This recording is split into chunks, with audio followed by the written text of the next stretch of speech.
welcome to the show. We'll be talking. Now, Dwayne, this story is about people's stories. I believe that everybody has a story, and you have a story, and that's why we're here today.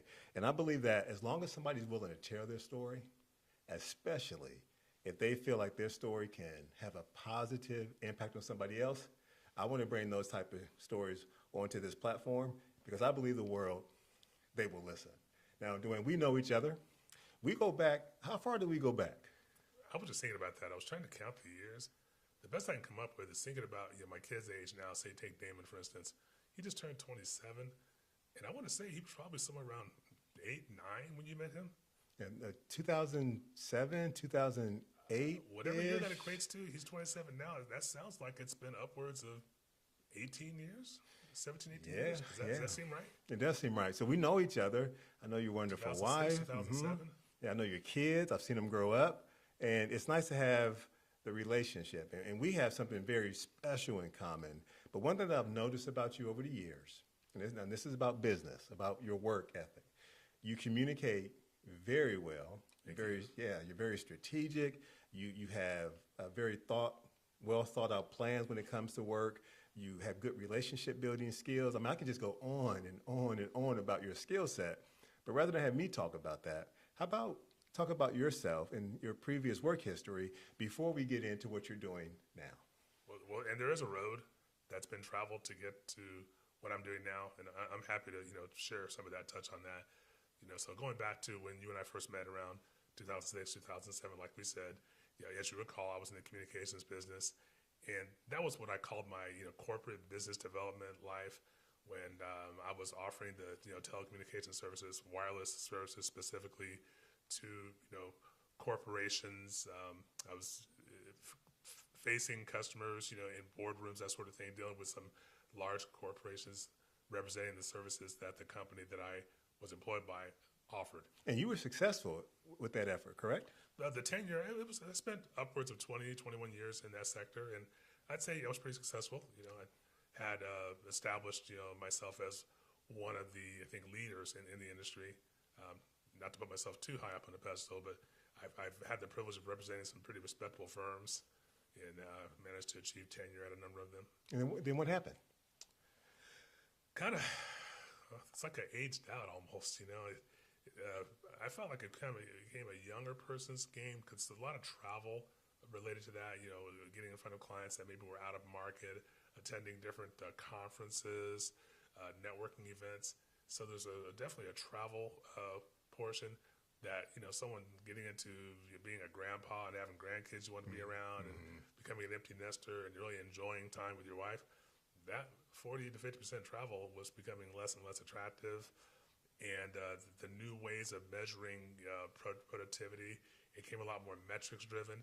And I guess I'm kind of old school. I'm used to handshakes, sitting across the table from somebody, establishing rapport, learning, choreography between you and a tenured client where you know each other's moves and there's a certain level of comfort that's achieved.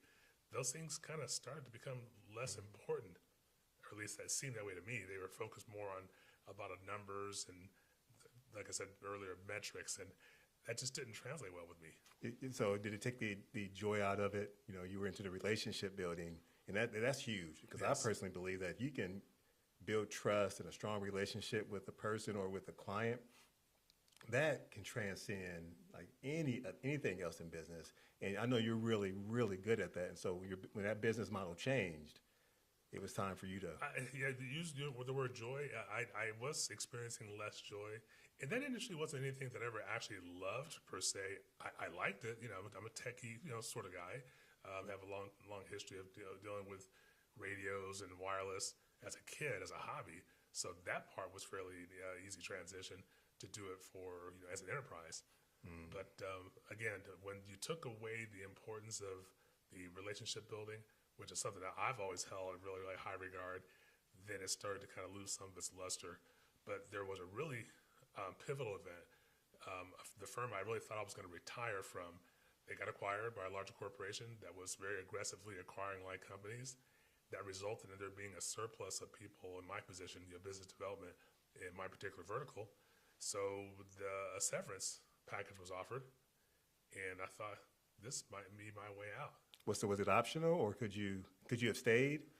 Well, I did make the first cut. I survived the first cut or two, but no, at this point, it was definitely, hey, well, this is this package being offered to you. You might want to take it because it's that or nothing, Yeah. So I took it. But something else that was also happening at the same time, I was developing, I guess, the very, very early beginning of what I do now, which is, offering transportation services, but on a different level, more like the side hustle level, ride share. I was doing that mostly because I had to pay for an expensive hobby that made my wife nervous. You know me and my cars, right? Yeah, you love cars. Yeah, one in particular. You even know her name, don't you? Is it? You told me. I'm sorry. I'm drawing a blank right now, but remind me. Christine. Yes. Yeah, that's my muscle car. It's a Dodge beautiful. It's a Charger. beautiful car. I've had that car for 4 or 5 years now. You've been in it before. You took me for a ride. The power in that vehicle. Yeah, I can see why you love that vehicle. Yeah, so to pay for that without tapping into our household budget, the rideshare thing turned into an effective way to accomplish that while I was still actively or gainfully employed as a business development rep in the communications field. So when I separated, I was starting to realize there was an opportunity to take that service to a different level. So in the course of doing my business development job, I, at times, because of traveling, would become a passenger utilizing the same services that I was starting to do as a provider. And I'd see all these inherent shortcomings that, I could do a better job than that. I think there's a way to do this better. So I started to put some of those things into practice when I would drive. And that resulted in people responding, wanting to know, hey, I'd like to utilize you on a regular basis. They like what they got. So I'm starting to develop, clientele. But once again, being tied to that platform, I still couldn't do it exactly the way I wanted. So I gradually, found a way to go ahead and launch my own brand, leveraging that book of business that I built and some new people that came on board as a result of, referrals, some marketing. So that brings us the short version, I guess, to today. Well, let's get into that, Dwayne, because I want to open that up and so give you the opportunity to tell that portion of it. But you mentioned something. I want the audience to hear this. Okay. In your previous job, you mentioned that because your wife, you had your kids, you had grandchildren coming into your picture, that was important to you. And Yes. It sounds like you didn't want work to interfere with what's most important in your life, and that's your family. Correct. And I think people need to hear that because a lot of people, they work, they want things, they put a lot of time and effort into work, which understandably. However, there are some who unfortunately will sacrifice family or shortchange their family in the pursuit of a career. And I think it's commendable that you didn't do that. And that was at the top of your priority list. You can still be successful as a business person, but doesn't mean you have to sacrifice your family. So I want to commend you for that. I want to acknowledge that. And I want the audience to hear that because there are some people who may be struggling with that. Exactly. And I'm glad that, your success that you've achieved, you've done so by able to keep your family intact. So I appreciate that very much. So you used the word sacrifice, and I'll use another word to kind of contrast that, compromise. Anybody that's gainfully employed and is relying upon being compensated for work performed for somebody else in order to put food on the table, there are going to come times you're going to have to make some compromises. But I think compromise is a lot softer word to use than sacrifice, because sacrifice to me is more absolute. Like you absolutely are going to have to put the job for your family. There are times that I may have to leverage the situation and so I can accomplish both, where maybe I wasn't, there as much of the time as I wanted to be, but I didn't have to completely miss out on anything or for any long-term commitments, work-related, where I'm gone for weeks at a time. I have control over that now. I'm home pretty much every night. Excellent. You Yeah. know, I like the compromise piece, especially when you, the spouse, the rest of the family, they see what you're trying to do, right? They're 100% behind you. They support you. And that compromise piece is nice when the family gets a chance to weigh in on that compromise versus some who, regardless of what the family thinks, Yeah. they pursue their business dreams. You used to call that working for the man. When you work for the man, you do what the man says. Yeah. So, We're glad you don't follow that model. I don't follow that model at all. My wife certainly wouldn't be happy about that. But let's get back into again what you're doing now. So why? Let's focus on that question. Why did you choose to get into a transportation business when you have a skill set that can take you so many places? That's true. That's the field I'm in or was in, that I spent over 2 decades in, has not remained stagnant. It's continued to advance because it's a technology field. So the advent of newer technologies means broader and broader horizons, new heights. And every now and then I think about, wow, this is what I could be doing. But in all honesty, what came with it, the level of commitment and the stress level, I don't miss that piece of it at all. But to get back to your questions, why? You heard people talk about maybe making the saying, do what you love and you'll never work a day in your life.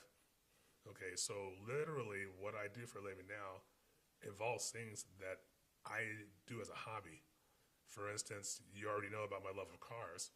Because I'm in a business that provides luxury, high-end transportation for people, that is a built-in justification for me to have some pretty nice cars in my arsenal or fleet. So I own several vehicles, which I've always threatened my wife, don't let me get some money and I'll become Jay Leno. Have you ever seen Jay Leno's I've seen his garage? wardrobe. Yeah, he has classic vintage vehicles. Yeah, he got a whole warehouse full of them. Yes. Yeah. Don't tempt me because I can see myself doing that.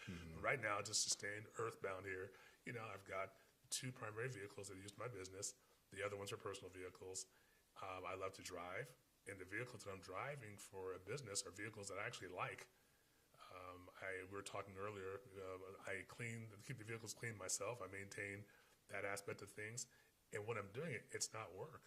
It's peaceful. I'm enjoying that. Oh, man, you know how many people would love to be able to do what it is they enjoy and at the same time be able to pay their obligations and care for their family? Not many people can say that. That's true. Right? I'm trying to get to that space. I'm not even there yet. And so I envy you to be able to listen to where you are so far and, again, be able to, continue your passion with vehicles, but at the same time, create a business out of it. That's commendable.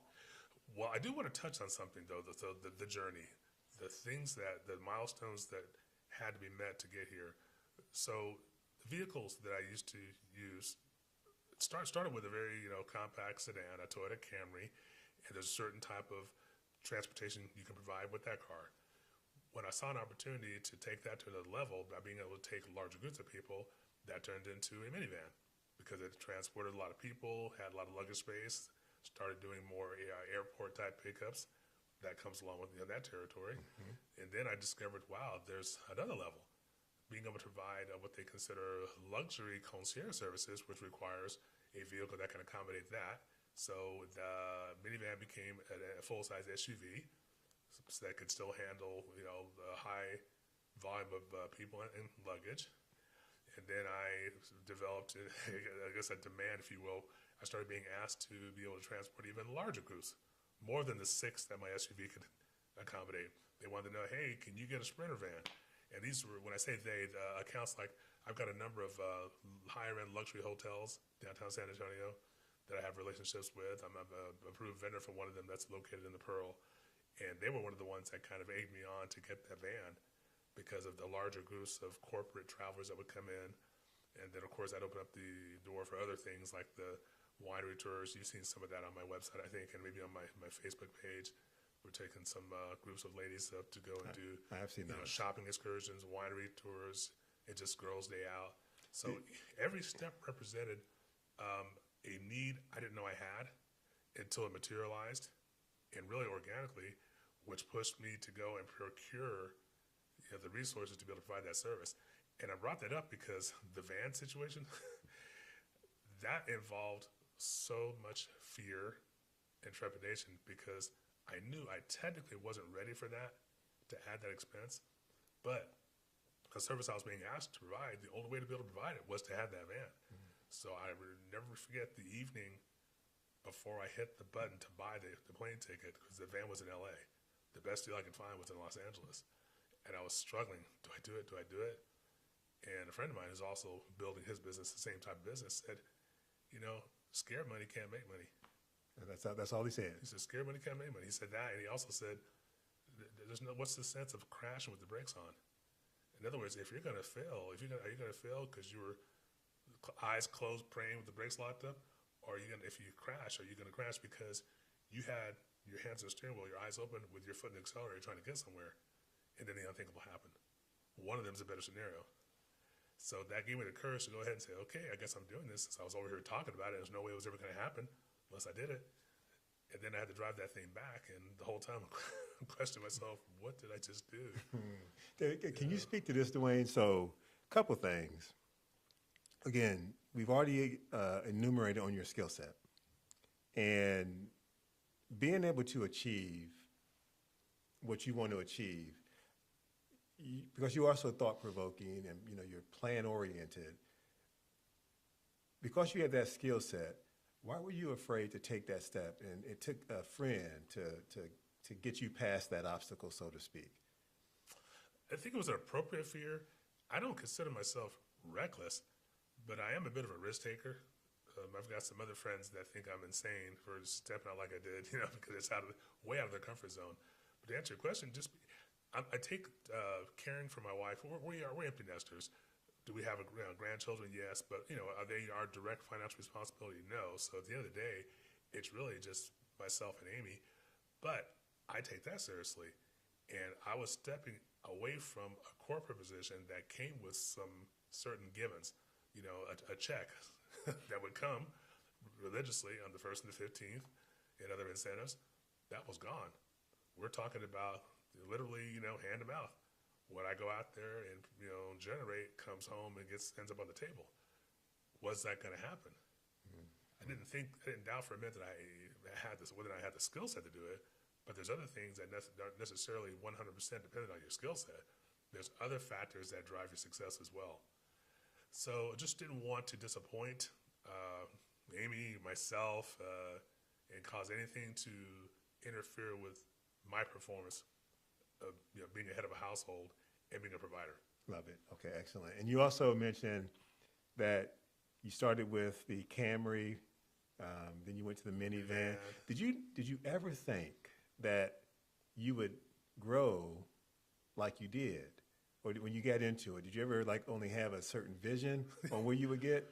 Strangely enough, with each advancement to the next level, that's the only level I was thinking of at the time.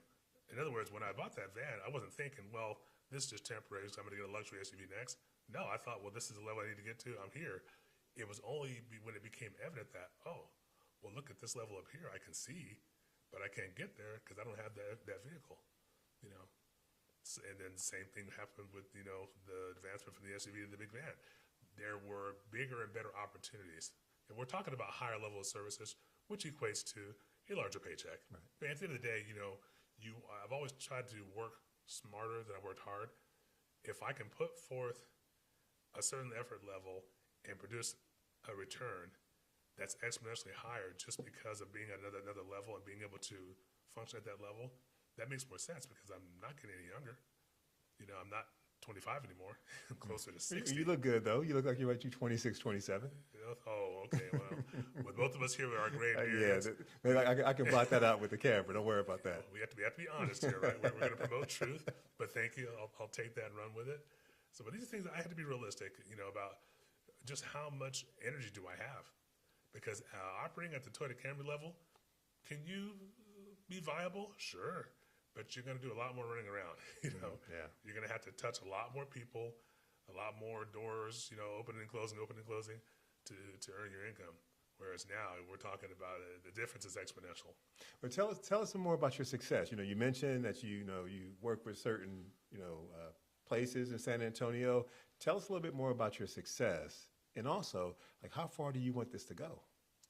So, well, if you, I'm going to categorize or define success as providing a service that people are so pleased with that they keep coming back, so they become repeat customers, or I like to affectionately call them repeat offenders.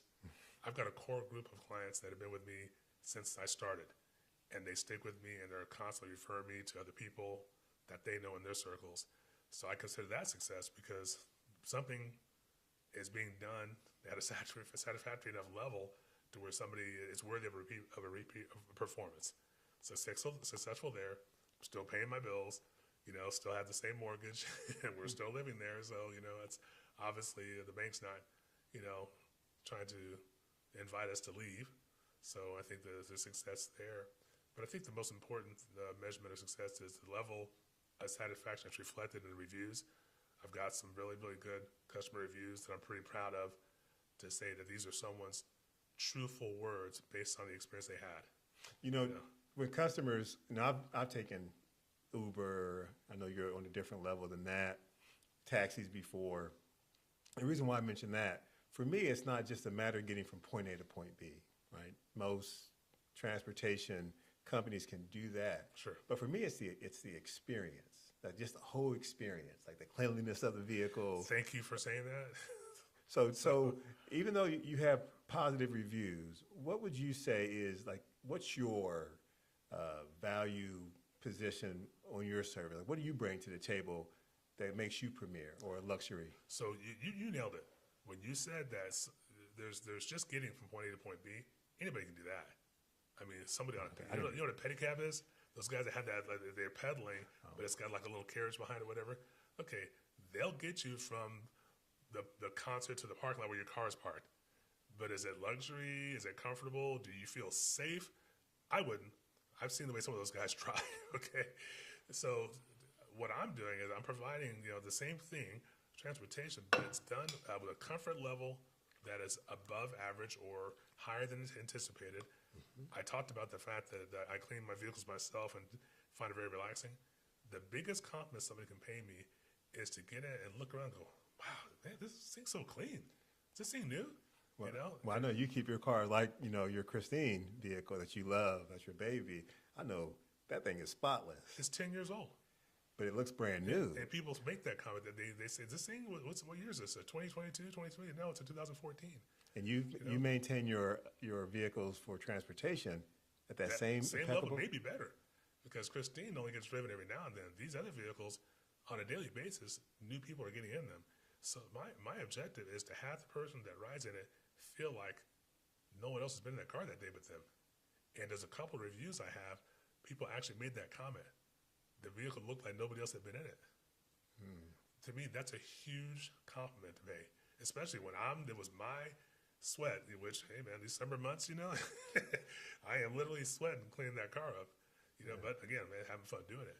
But the reward is the feedback from the client, recognizing that. Love it. So you get people point A to point B easy. You're from San Antonio, so you know the area, but your vehicles are in the tip-top clean condition. Anything else that you would say brings, gives you that advantage? Oh, yes. Just style of driving. There's so many innocuous things that a driver can do or not do that the passenger is picking up on. Okay?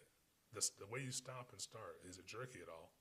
The way you corner, are you cornering at a speed where the passenger is getting thrown one side or the other? That's why my wife always complains about my driving, because I'm always, jerky. Yeah. So I think I probably am too when there's nobody in the car. Remember I drive a performance car, but I'm in a different mode when I'm driving passengers, especially that big van. Everything you do in that van is exaggerated because it's very, very tall, it's very big, it's very heavy, and it's not nimble. So there's that. There's some things that are subconscious. For instance, I'm a fanatic about clean glass. My windows are clean inside and out because when people are just naturally being a passenger in a car and are looking at the world outside, they're looking through lenses. They may not be thinking about it consciously, but have you ever looked through dirty glass? Oh, it's horrible. You can tell the difference. Yeah. You can't even see as well. The funny thing is, you'll notice dirty glass way more than you'll, on a conscious level, notice a clean glass, but it still registers. Because what it's all doing, it's all contributing to this overall positive feeling that they get. So when the trip is over and maybe they reflect on it, if there are all positive things, even things that were imperceptible on a conscious level, it's still registered, which means that when they need that service again or when they're giving you a review, that experience is going to come out in the words that they speak in the review or in them picking up the phone and calling you again. That's fascinating. And referring you to other people. People, when they have a terrible experience, don't send their friends and family to go have the same terrible experience, do they? No, not at all. But when it goes incredibly well, when it exceeds expectations, they can't wait to tell somebody. Yeah, absolutely. So it's impressive that you think through those fine details or details that, like you mentioned, a person may never, really acknowledge it, but psychologically they see it or they realize it, and you get that feedback at the very end. So Exactly. you're very like I mentioned previously, you think through things, and even with this type of business, you're thinking through those fine details that makes the overall experience just that much more enjoyable. I'm looking for differentiators. I'm in a field that's got plenty of other people provide the air quotes same thing, but is it really the same? My goal is for them to have picked up on some things that were different. Like, hey, well, your car smells really good. Last guy, I could tell he was a smoker. Or I could tell maybe he had his leftover lunch, on the front seat next to him because they could smell it. Okay, well, I don't eat in my car. I'm not a smoker. I carry fresheners, in case somebody that was one of those was a passenger, there's no remaining essence of that for the next passenger. And then there's amenities, the van with the entertainment equipment it has, it's got surround sound audio. You haven't seen the second TV that got put in. It's got 2 TVs now because the seating, so much rear facing, so much forward facing. So now everybody in the vehicle has a TV screen they're looking at. No one's left out. Everybody can enjoy the entertainment. Yeah, there's karaoke, which you'd be surprised at people that, you would not think would ever do that will in that van. Especially when they're with their family and friends. They're just having a good time. They surprise themselves. One of my regular clients, her husband's a real buttoned down, conservative guy, he's a pediatrician. He was singing. She asked me, "What have you done to my husband? What have you done with him? That's not my husband." So you're creating an environment, not just a transportation experience vehicle. Love it. I'm creating an experience. Love it. People love that. People remember experiences. You mentioned differentiators, right? Is one of the ways in which you strive to set yourself apart. Again, you have a good business model. You have good business skills. When you add all that up, I think for any business owner, that could lead to growth, success in so many ways. But there's so many people, and I'm sure you know, who start a business or who want to start a business, but then they come across all these challenges and pitfalls or obstacles that can derail their efforts, Sure. take their focus away, and many are unsuccessful. Right? I don't have the statistics in front of me, but it's probably fair to say that the vast majority of people who try to start a business, because of those challenges that come up, they don't succeed. What challenges have you come across in this particular type of business, and how have you overcome them? The one that comes to mind right off the bat is the challenge of needing to elevate my portfolio of services to another level, which speaks to the procurement of resources to do that. And these things all cost money, and having to do it at a time when I wasn't really ready for it yet. For instance, I'm not liquid. I mean, everything is leveraged right now because this business, I got the van last August, hasn't been a year yet, and that has represented the biggest quantum leap to the next tier that thus far got me into a whole different realm at a time when it wasn't really the right time, but then again, it kind of was because, like I said earlier, if I didn't do that, I wasn't going to get there to that level at all. So that's been a challenge of incurring the cost of doing that and having the pressure of making sure that enough revenue is generated to be able to to sustain it. So it's caused me to expand boundaries and to push my comfort level, push myself outside of that zone I've resided in for so long, and doing so with trying to keep the fear at bay, because the fear is a killer. Scared money can't make money. Right. And then that's not to say be haphazard, be irresponsible. That's just saying if you've come to the realization that in order to make this next step, it's going to require an investment. If you've made up your mind to take that step, you already have done the evaluation and know you have the skills and the basic tools to do it. You can't let the money be the thing that holds you back. I love that. Even though you come across things that could be a challenge, maybe risky, think it through, right? Plan it out.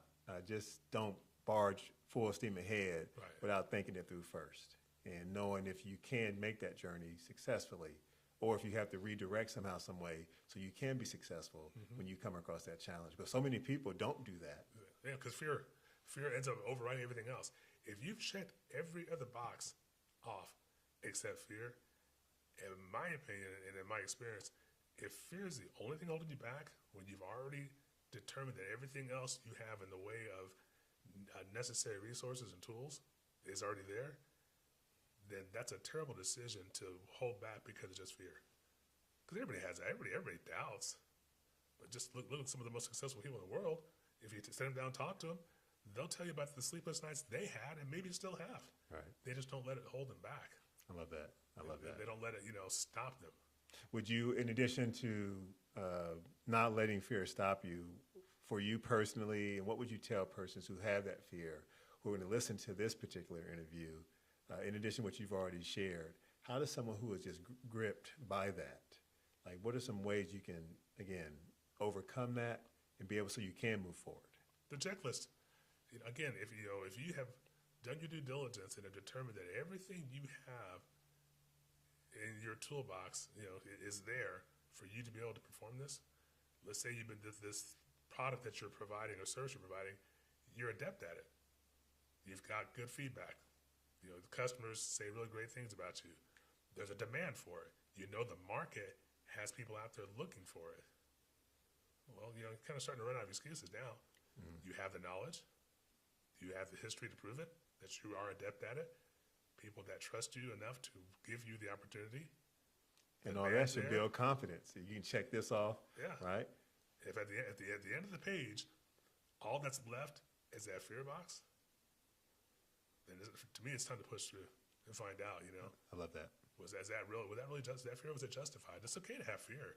Is it justifiable fear? I love that. Actually, I think a lot of people are going to benefit from that. I hope so. Yeah, do your due diligence, right? This is duplicatable. There are people out there doing something similar to what I'm doing that could be doing it at a whole different level. Because remember, I came from there. I came from basically the ground level, okay? I can explain exactly how I got to this level, what it took. And there's some people that just don't get it, but I think there are people out there that do, especially if there's somebody to coach them through some things to where maybe they don't have to go through quite the exact same rigors that I had to go through. If I'm in a position to maybe provide them with some workarounds to facilitate getting through those steps, I'm happy to do it. I'd find it very rewarding to do it. Excellent. Love it. So, Dwayne, we could go on and on about your story. You shared a lot of things that, I personally have benefited from or been reminded of. And I think that when people, again, listen to this interview, many are going to reflect upon where they are in their pursuit of their business or what they want to try to achieve in life. Again, I want to revisit what you had mentioned earlier about not sacrificing or compromising your family just to pursue business. Again, being prepared and doing your due diligence. Yes. And then being able to just push through that fear if that is the only thing that's holding you back. But I want to ask you, of all the things that you could have talked about, why this story? Why tell this particular story to my audience? Others in social media will eventually gravitate to, we'll be talking, they'll hear your story. What would you want them to know as to why you shared this story? Authenticity is a word that comes up. I'm literally telling a story exactly as they occur. Like the facts that are being related are as they actually occurred. This really happened. I'm living this. If you are a potential client, I'd like you to know that there's some substance behind what I'm doing. It's not just a side hustle to put a few dollars in my pocket. This is something I'm passionate about. I actually enjoy doing, and I'm very, very deeply invested in them having an experience that was, as I said earlier, so good that they want to repeat it. That's one. If it's somebody else, another person that has aspirations of maybe becoming more of an entrepreneur versus being a W-2 employee somewhere, and they have some of the things we've talked about. Take what you do, for instance. I look around here in this, where we're recording right now, I see a lot of effective tools, resources to make sure that you're able to do what you're doing effectively. And I see some investment made here. You probably could have spent maybe less on some of the equipment. I won't say it because my wife might watch this video. but in order to, I think you didn't want to be just ordinary. You didn't want to be just, you weren't satisfied with just being mundane. You wanted to be exemplary in your field. So my purpose in sharing this story, because I'm in a service that people have a reasonable expectation of an extremely high level of service. It's up to me to make sure I don't fall short. I want other people to understand that if they have a passion for doing that and have the ability to put the resources together to do it, then they absolutely can do that. Love it. Love it. I think, you know, businesses, whether it's a small business, a starter business, or a massive business that's been around for years, I think a high level of exceptional service is key. You know, anybody can come up with a product that they can offer. That product may be a wonderful product that meets a need, or it may be a product that, okay, that's in pilot mode. But if the service is not there, a customer may try your product once. Yep. But if the service is not there, it's very unlikely they'll come back, unless your product is just that good. But it's very unlikely they'll come back. And it sounds like you pride yourself, even though you are providing a transportation, that's your product, right? But it also sounds like customer service or an exceptional experience. That's your main product that you're offering to your clients. It is. Look, the best steak in the world delivered by the worst server in the world is not the best steak in the world. It's been tainted, you know. So there's a good chance that could be the one weak link that ruined it. Whereas, you know, on its own merits, it was really that good. But a very critical component was the delivery. Love it. Mm-hmm, you know? mm-hmm. And that falls short. You know, what you're only as good as your weakest link. You don't want it to be customer service that you provide to someone. Yeah. I love that. Let's bring this to a close, Dwayne. This is a really powerful interview, because I think about, you know, again, my platform. You know, we'll be talking, and it's a business, you know, but I'm passionate about this as you are about your business. This is something I'm invested in, and as I hear you enumerate upon the things that have allowed you to be successful, it helps me even to reflect upon making sure, hey, I've done my due diligence, making sure that I'm doing the things that you're doing in your business to make it successful. So I know I've personally taken away a lot just from this interview, and I know a lot of other people will. But to bring this to a close, how would you sum up your journey? Because again, I don't want people just to take away that, hey, Dwayne, who lives in San Antonio, who has a luxury transportation service, they'll know that, they'll hear that, and we'll definitely get that out on this platform. But we also want them to hear your story. Again, what your story is all about, because I want your story to actually change someone for the better. Okay. All right. So what would you say your journey's been all about? So we talked about that, and you know, you kind of set up things to where I have that thought in mind. I'm going to change it, because just from the interview, the things we talked about, I've had a little bit of an epiphany of sorts. So I'm going to say now, discovery. And I'm using that word because with each challenge that I've encountered, the thing that I had to do to work around it is not something I would have thought of doing. In other words, until I was faced with that challenge, it never occurred to me to try something like that. But I can tell you, for instance, you know, self-marketing. I've never really been big on that, but now you have to become your best marketer. So, you know, I have a person that does a lot of my social media marketing for me. However, I'm way more hands-on than I ever thought I would be. And there's a lot of things I do without her assistance that I wasn't doing before. But I picked up some things on the way from her. And also, necessity is a great motivator. Oh, yeah. You need to do what you got to do. That's right. You got to figure it out. So there's days that I don't have anything on the books. I don't have any reservations, but I need some. But what I do have is a whole bunch of clients that are active clients. Maybe they just need to see my face. You know, really, you are. You know, I talked to my team about this. You know, we'll be talking. You know, I try to get other people involved. I try to, you know, talk to people about their interviews. But they always tell me, they say, Will, you're the face of We'll Be Talking. That's right. Right? People want to know about you. They want to hear about you. And I think in your case, again, you have luxury vehicles. We heard about that. We know about your goal to provide an exceptional experience, which is fantastic. But would you not agree that, Dwayne Roundtree, you are the brand. I mean, you are everything about your company. That's the one unique thing about my company. I don't have a twin that I know of anywhere. So there's, best of my knowledge, there's one Dwayne Roundtree out there. So if I can be the best Dwayne Roundtree I can be, and that speaks to somebody's preferences in terms of the service that they're procuring from me, then guess what? I should be the only source of that. Anything else should be a knockoff. Well, I had to. They should be settling. That's the way I want them to feel. Like they had to settle because what I was offering or providing was that much better than others. So good, Dwayne. We're going to close this out.